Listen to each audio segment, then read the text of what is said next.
Meerpet police station పరిధి జిల్లెనగూడలోని DNR కాలనీలో మహిధర్ రెడ్డి అనే బాలుడు మీర్పేట్లోని ఓ ప్రైవేట్ పాఠశాలలో 8వ తరగతి చదువుతున్నాడు. చిన్న మధ్యాహ్నం 3 గంటలకు ట్యూషన్ కి వెళ్లి తిరిగి ఇంటికి రాకపోవడంతో తల్లిదండ్రులు ఆందోళన పడుతున్నారు. మీర్పేట్లో తల్లిదండ్రులు పోలీస్ స్టేషన్ ఫిర్యాదు చేశారు. కేసు నమోదు చేసుకుని సీసీ ఫుటేజ్ ఆధారంగా దర్యాప్తు చేస్తున్న పోలీసులు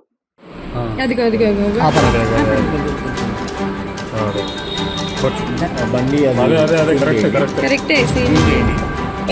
టైమింగ్ గుర్తుపెట్టుకోనా టైమింగ్